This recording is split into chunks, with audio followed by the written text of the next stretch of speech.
is this area of effort, because it's a really crucial factor, I'd say even determining factor in the success of our meditation. So it could be that you, in fact, are making too much effort, and that's the sole reason why you're not making more progress, for example.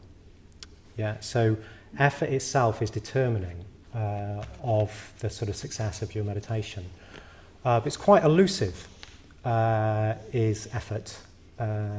So yeah, we're just going to look at that for a little, look at this area for a little bit, and see if we can draw more of it out. Yeah, so one way the kind of effort, the quality of effort that is required in meditation is talked about is balanced effort. Yeah, so we talk in terms of balanced effort. So what is meant by that is a constant stream of effort which is both energized and calm, both engaged and receptive. That's actually what we need in meditation. Now that's quite a thing, isn't it? In and of itself. But that's what meditation sort of requires. And that's because we're working with our minds. Outside of meditation, if you're pushing, your car's conked out and you need to get it pushed, that's what you need, isn't it? But that sort of response of just more effort won't help very much. So in relation to our minds, we're pretty habitual. So it's a bit like, I used the example of my girlfriend's boiler, which the switch has broken. So we just turn it off and on the mains. It's got one, it's either effort or no effort. That's a bit what we're like, actually. And what we need to do is learn a much greater subtlety of how we engage effort. Sometimes making less effort is going to be really demanding for you. That sounds mad, doesn't it? But it is my experience. Sometimes making less effort is going to be, I want to make more effort. Could just let me make more effort, but it's not going to help. So yeah, it's really, really important, really worthwhile to focus on this area of effort and look at what we're doing. But yeah, we're aiming for this constant stream of effort, which is both calm and energized, both engaged and receptive at the same time. So this effort, if you can cultivate that effort, then you can be process focused. That's really what we need to be in meditation. Our tendency is to be goal focused. We want to be in a calmer state, and we're applying effort, but we're actually receptive to the goal. We kind of we need to be receptive to the actual ongoing experience of our minds. What's actually happening, consequent on the effort we're making. Yeah, so that's a kind of process focus in our minds in meditation. And what this can lead to is it's quite, as I say, effort is elusive. It's a bit mysterious. It can lead to a kind of effortless effort, actually. So this is one of the factors. When you start meditating, you hear about people meditating. Like the other day, I meditated for an hour and 50 minutes without sort of stopping, and that's not sort of difficult. That's not like a kind of massive effort for me, because I'm actually making less effort than maybe you're making in your 20 minutes. Yeah, that may not be the case, but that's the point. So actually, effort can become effortless. So we've all had an example of this. Sometimes it's talked in terms of flow, isn't it? When you get that experience of flow, maybe a particular project at work or sport, or you're reading, and you're just effortlessly involved in what you're doing. In actual fact, it's a wrench to take yourself out of that. It sort of takes more effort to stop doing it. than to do it. Well, that's what's possible in meditation. So we mustn't think too literally about effort. You know, oh, something's going wrong, try harder. Actually, the kind of effort we're looking for, we have experience of it, but it's subtle and it takes skill to kind of move towards that effort. So most of the time, we're in what is traditionally called the hindrances. Another translation for that, which I find more helpful, is the coverings. So these are states of mind or kind of habitual responses. So when we're looking at this area of our emotional responses, another word to use is volition. Yeah, sort of will, volition, or even intention. I'm sort of going to switch between using those words. They're all getting at the same thing. It's that which moves us to act. That's what I'm getting at. Even if acting might mean thinking, it might move us to start thinking, oh, I don't like this person, but this is really. Volition is involved because we're doing something. It's moving us to act. And the coverings or the hindrances are a particular type of volitions that are unhelpful. They're hindrances to meditation. Yeah.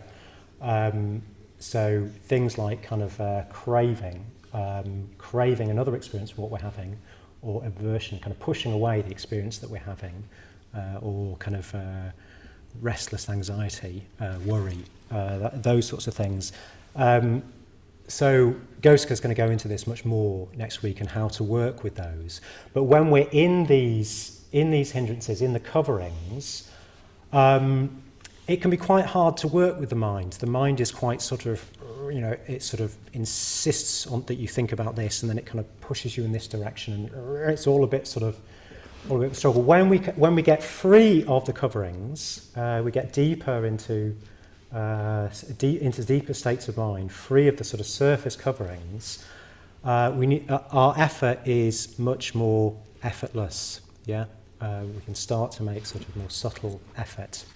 But whilst we're in these coverings, we have to sort of struggle a bit with our minds.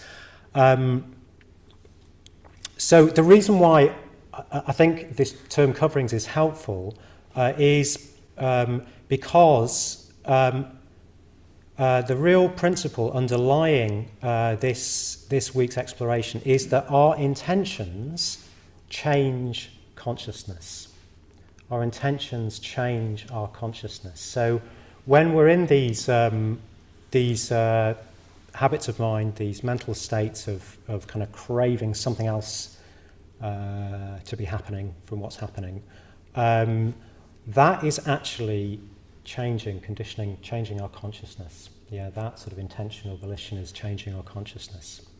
We don't notice at the time, or we're not aware of it, but that's what's happening. So these hindrances, they will tend to sort of harden, they'll tend to sort of push us up to the surface of our experience, where we experience life ourselves as kind of a sort of quite boundaried, quite hardened, quite absolute. Here I am, and I'm, this kind of person, and there's that person, and they shouldn't be like that. And, it's all very sort of absolute and kind of definite, hard surfaces.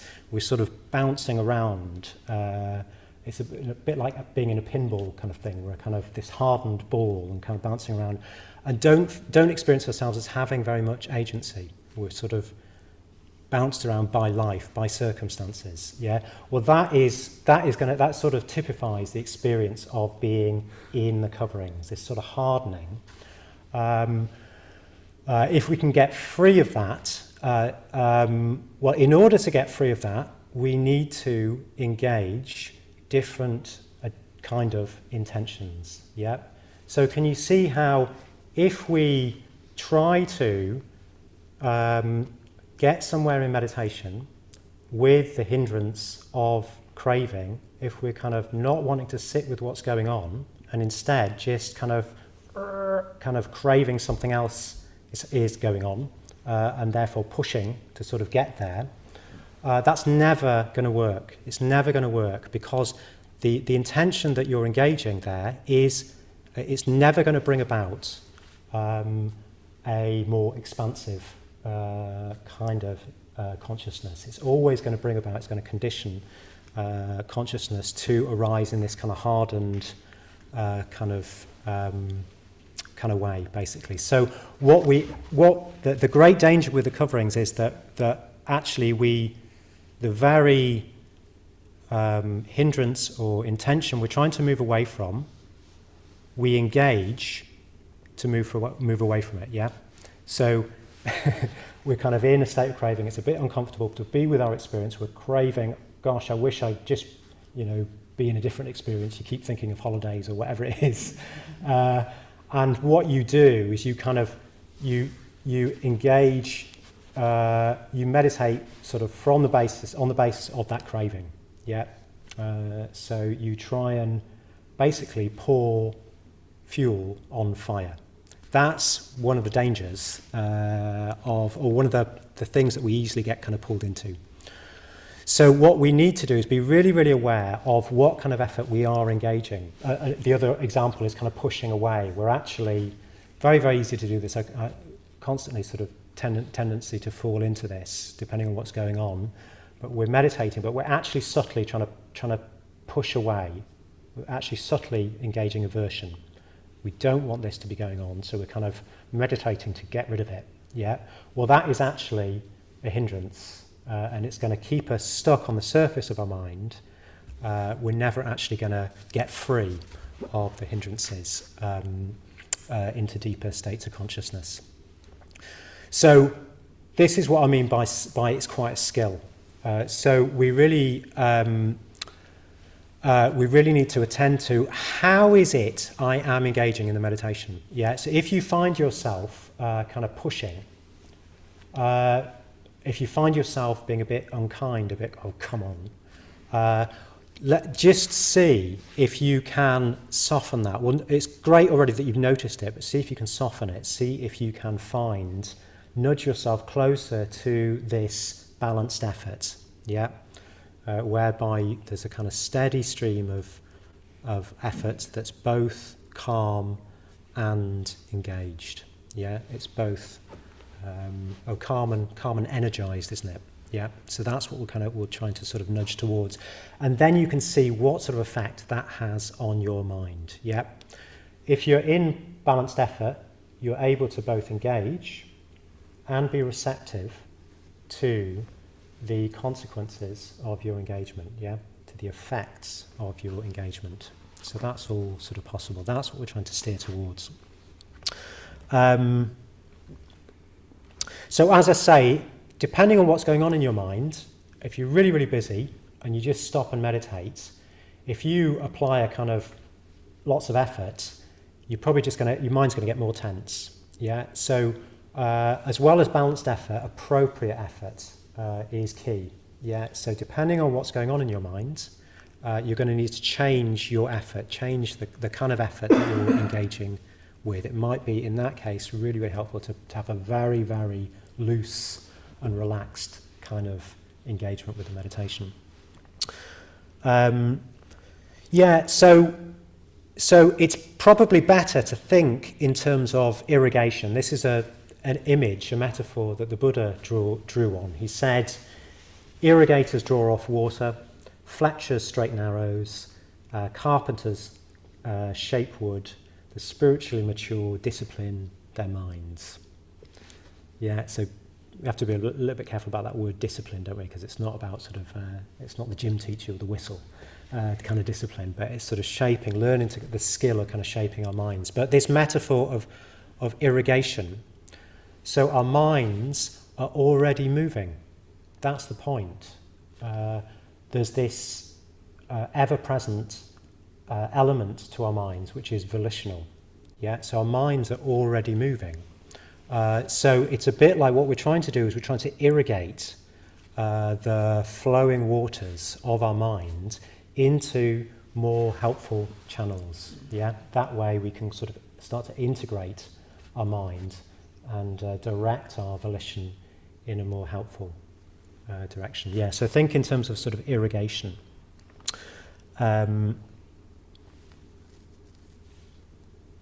So maybe that's enough to just get us into this area of this crucial area of effort. Our intentions change our consciousness. It's a fascinating prospect, isn't it, to explore that.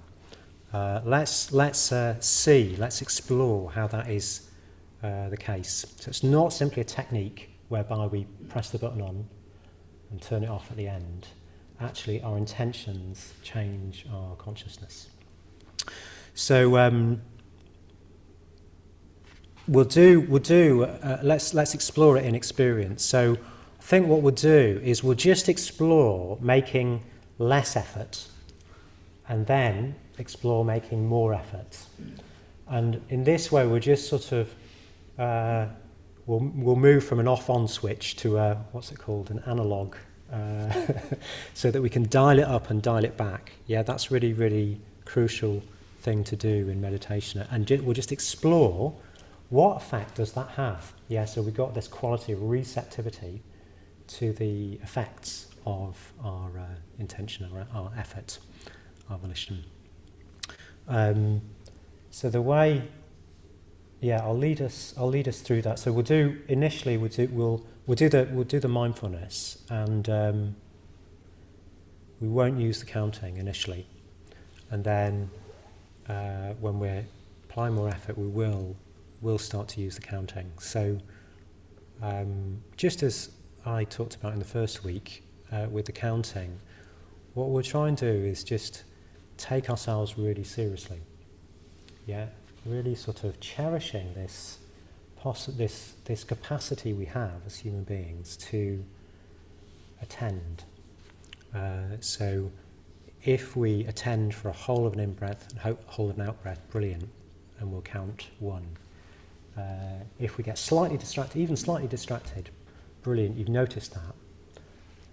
Let's take ourselves seriously in our capacity to be completely attentive and go back to 1. Yeah? So let's just, that's the way we'll sort of make effort. We'll just be sort of really, really kind of attentive to the quality of our attention and just keep going back to 1. Sometimes I'm going back to 1, I'm hardly getting to 2, in the meditation. That's great, that's balanced effort. Great, okay, well let's give that a whirl. I'll explain the making less effort as we do it.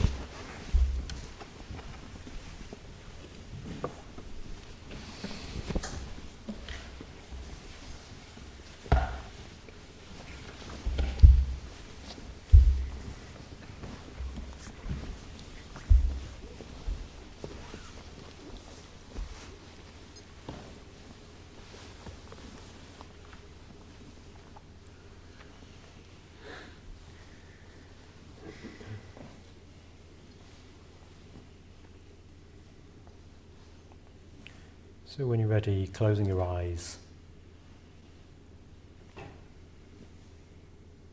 And watch out for any tendency to start doing something. Let's just not do anything. And notice that quality of attention that's already there.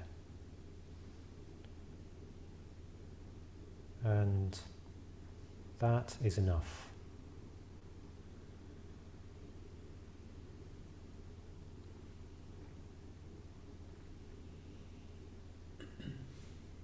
And we can do even less by just resting that attention, resting our attention in the sensations of breathing.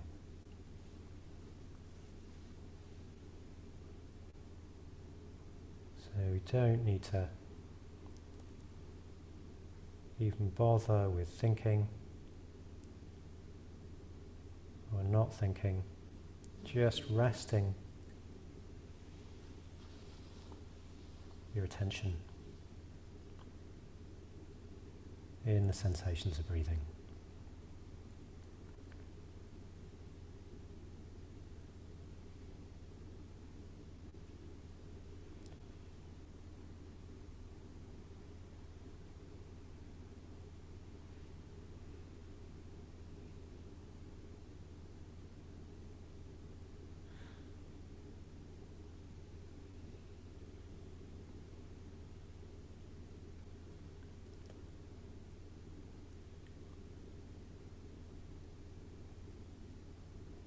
And this way just soothing our experience with the breathing.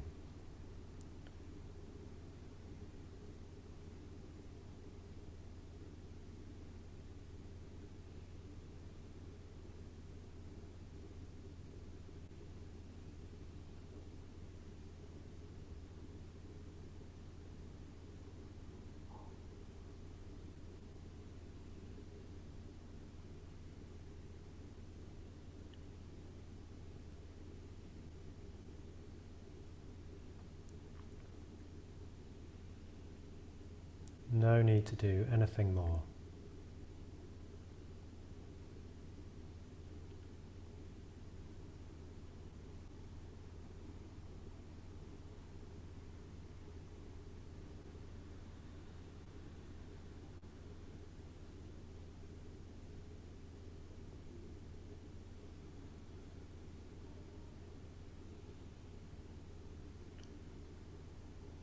So if the mind wants to do more, just having a light, humorous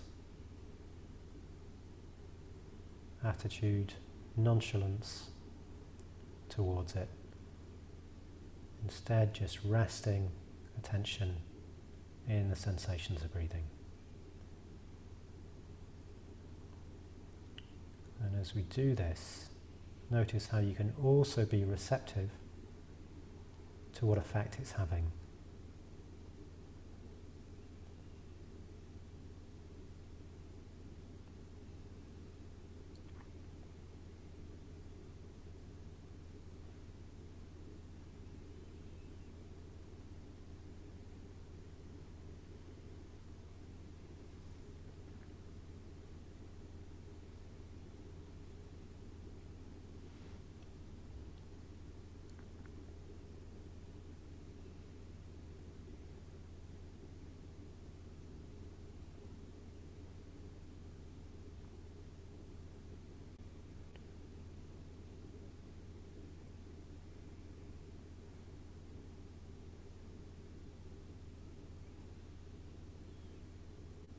So now, keeping the breath natural, breath deciding the turn of in to out and out to in. We're just going to take ourselves really seriously in our capacity to be aware.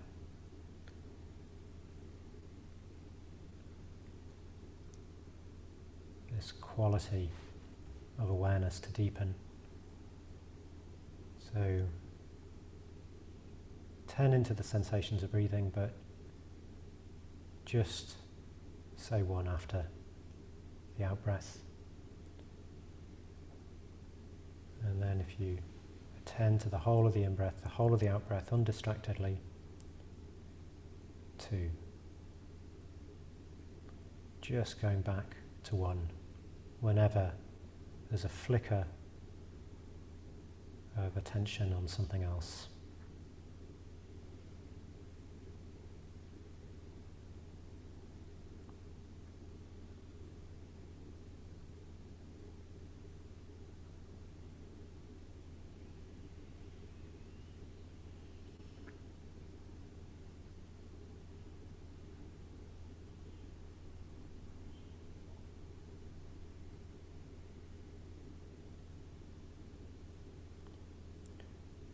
Checking that our attention is not on the counting, it's on the sensations of breathing.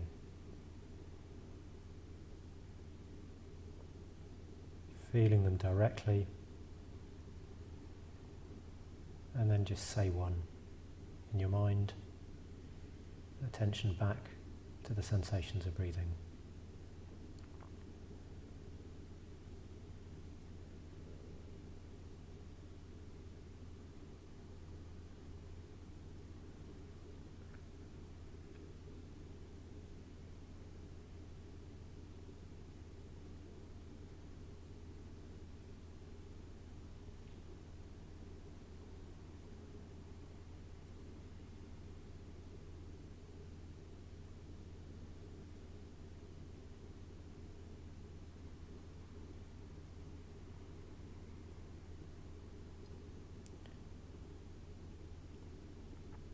really serious or self-respecting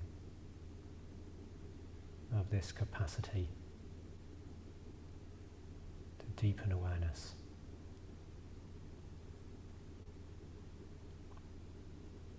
Still with a light attitude.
And then just relaxing the effort,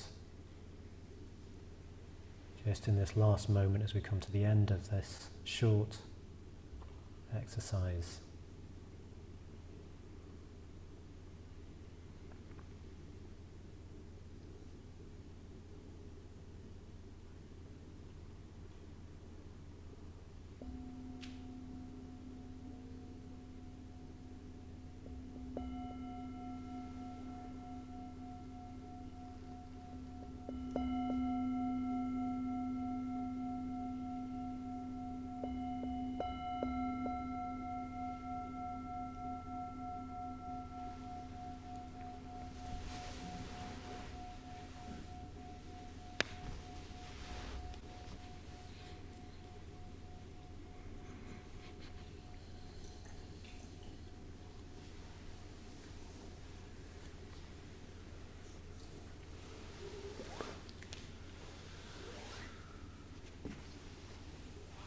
Great, so let's just see how you got on with that. So who found making less effort helpful? Yeah, so some of you, great. That's really interesting, isn't it? And who found making more effort helpful? Yeah, a little bit, Kylie. Yeah. Are you nodding as well? Yeah, so some of us, great. Well, that's interesting. I think that probably tends to be the case, that we're making too much effort. Yeah, what else? What else came out of that for you? What else did you discover? Hi, Jenny. I think for me, as soon as you said make less effort, I went. Oh, yeah. So things I just went, how do I do that? Oh, yeah. And also Stress. So at the beginning it was kind of like, I think I'm making the effort to make less effort. Yeah. Like, don't make so much effort. Yeah. So I noticed that at the beginning. Yeah, brilliant. Thanks. Yeah, that's really good. Can other people sort of recognise that? Perhaps not. It's very interesting, sort of seeing that. That's this. It's the tricky thing, isn't it, of getting free of a current of our own minds. You know, there's a habit of mind already running of making effort, and so you try and make effort with the same effort. You know, of course we do that, don't we? That we're going to do that because that's the nature of habits. So can you see how elusive and how much skill it requires actually to find this balance, to steer our way towards this kind of balanced effort.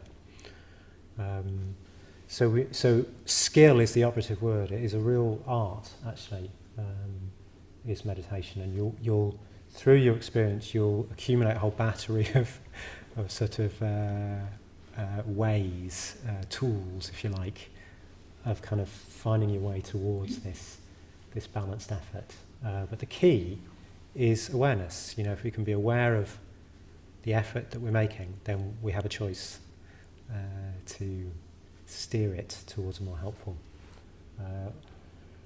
It's really interesting, isn't it, that in a way this kind of sort of machine on, machine off sort of approach is actually passivity.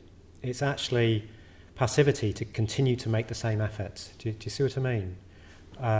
That's why we don't want to make less effort. It's actually, we actually have to sort of step into a more, well, agency-full, there's no such word, is there, kind of state. And of course, sometimes you're just going to be a bit too tired to do that. So you might need to do that really, really gently. The other day I went out for a walk, a mindful walk, and if I'd made too much effort, I don't even quite know how to describe it, but it just wouldn't have worked. I just would have ended up getting distracted or getting more tense. I needed to make very, very gentle effort in order to make any progress whatsoever, because I was tired. So we need to be really, really discerning about what sort of effort is actually going to help in this state of mind right now. Sometimes you're just not going to know that. So you try something and see what happens, and then you keep modifying. So that's this aspect of receptivity. We need to be constantly receptive to what effect is this having and kind of modifying it. Yeah. If you're doing that, well, that's a good sign. You're actually that there's an element of balanced effort kind of going on there. Great. Anything else coming out of that that's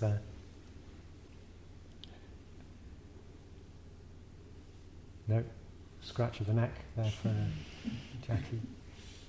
Yeah, hi Kylie. I found it quite helpful when you said at the beginning in the less effort bit, just rest your attention and your breathing. Yeah. Rather than focus, and then the later bit was like focus your attention on your breathing, and I found that quite helpful, as to just, as long as I'm kind of, my attention is kind of around my breathing in general, and it might wander off, but it comes back, then that's okay, and that was kind of quite chilled. Yeah. And then the later part was much more like, I must think about this and something else, and I could really kind of feel that difference just in the wording. Yeah. That was helpful. Yeah, great. Thanks for sharing that, Kylie. Yeah, and it relates to what Jenny was saying, doesn't it? That it's quite subtle, and it's quite metaphorical what we mean by effort. So if we just, the question comes that you brought up, well, how do I do that? How do I make less effort? Sounds like a silly question, but no, that's a serious question. We need to, if we think in terms of just resting our attention in the breath, well, we can do that, can't we? If you say make less effort, it's like, yikes, how do I do that? What do you want me to do? So we need to know how to make less effort, rather than just sort of give ourselves an instruction, which surprisingly is slightly more effort than if we're in this passive. I'll just keep meditating because I can't think of anything else to do. It actually takes more effort to make less effort. Well, if you've understood that, I think that's brilliant. So let's have a tea break. And we'll come back and do a bit more meditation.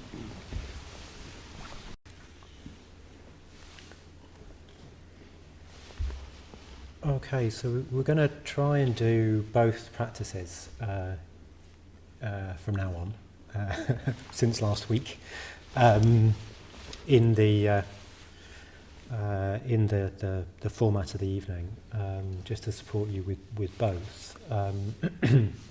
So I just wanted to talk a bit more about metta bhavana and balanced effort in metta bhavana, how to make effort. Because last week, what I introduced was very much emphasising receptivity, just really cultivating this kind of kindly, receptive awareness of our experience, and our experience of other people. When we bring someone else to mind, really attending to what arises in our experience, noticing the response, the kind of perhaps habitual response, even perhaps noticing the sensation that arises out of the Vedana, the discomfort or pleasurable sensation, if it's someone that you like. or neutral sensation if it's someone that doesn't matter to you for whatever reason. And we're going to continue with that aspect because it's really, really key. This whole area of transforming our intentions, our volitions, can only happen through being aware of the sort of soil, as it were, of our current experience right now. Otherwise, you're actually just craving having a different experience. Yeah.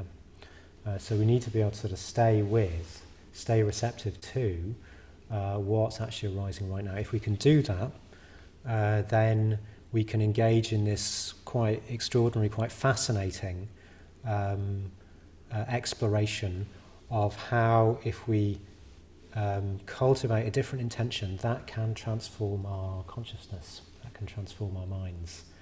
And of course, we're transforming it towards metta, this responsiveness, natural responsiveness to our common humanity, yeah, or more reasonable, as I was talking about it, more reasonable emotion based on the facts of our common humanity. So yeah, I want to talk a little bit about how to start, how to engage our this volitional element in the practice. We've been focusing on the receptive and the element of awareness. But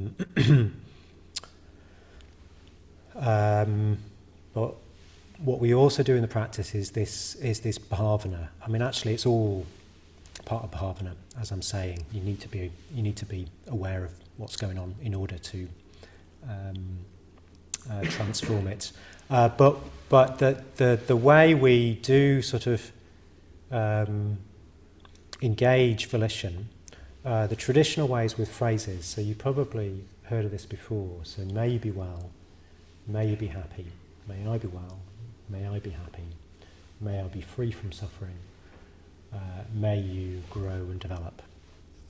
So that's what this responsiveness can become, a desire for not only the welfare but the growth of another human being. That's the kind of this responsiveness in its fullest sort of manifestation.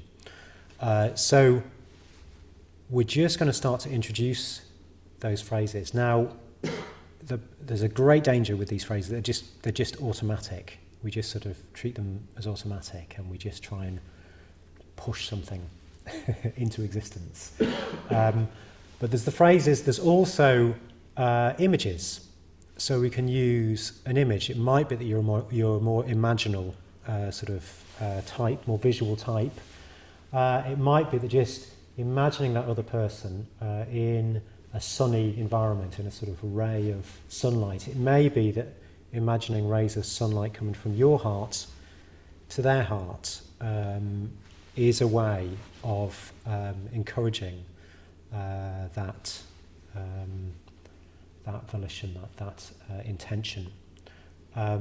It may even be memory. Sometimes memory can just help sort of encourage that. Obviously not with a neutral person because you haven't got any memories with them, but or maybe you have. So those are three ways in which we can just start to, I'd say, nudge our volition, nudge our intention towards metta. That's what we're trying to do. So the way to do that is very much with the focus on a receptive awareness with this kind of tender quality towards what's actually arising in our experience. And then we just drop in a phrase or an image sparingly. May they be well. And just let that percolate in your mind, receptive to your experience. So something I forgot to mention actually at the beginning is just the importance of kind of this being a guilt-free guilt-free zone. Yeah, it's really, really key that we don't basically think I should be kinder. And look, I hate this person. Sometimes you find that with your friends. I find that with my friends. I don't actually like them as much as I thought I did, which can be a bit of a shock. But actually, if you're going to have deep friendships, you have to be able to acknowledge that, turn towards that. Otherwise, you're just going to keep everything on the surface, and your friendships will be consequently superficial. So yeah, it's really, really important that we engage with this, with a guilt-free zone. So we just drop in the phrase and see what happens. It may be that you recoil from the very idea, the very phrase, if you see what I mean. Well, that is really interesting to notice. Yeah, that is really interesting to notice. Let's just sort of enter into this sort of guilt-free space so that we can really genuinely explore what happens, actually, when you say that phrase in your experience. That's where we need to be. What happens? Just really open to what happens.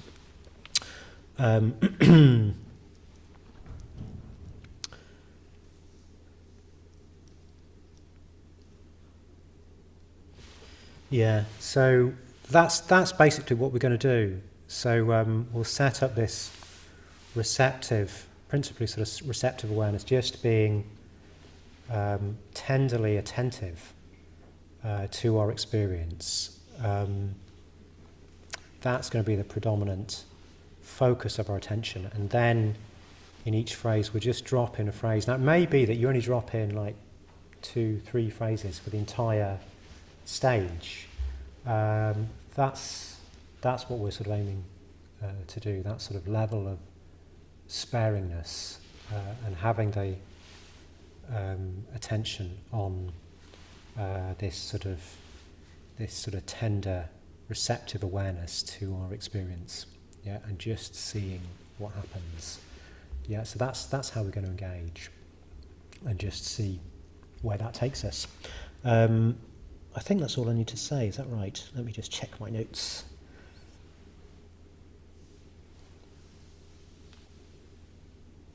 Yeah, I think that's all I need to say. Are there any questions? There's loads to learn with this practice, so don't feel like you're not getting it right, or if you're puzzled by anything, do say, because you will not be alone. You won't be alone.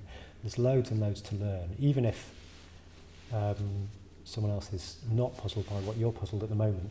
That might come later, actually. So are there any questions at this stage? Do please say.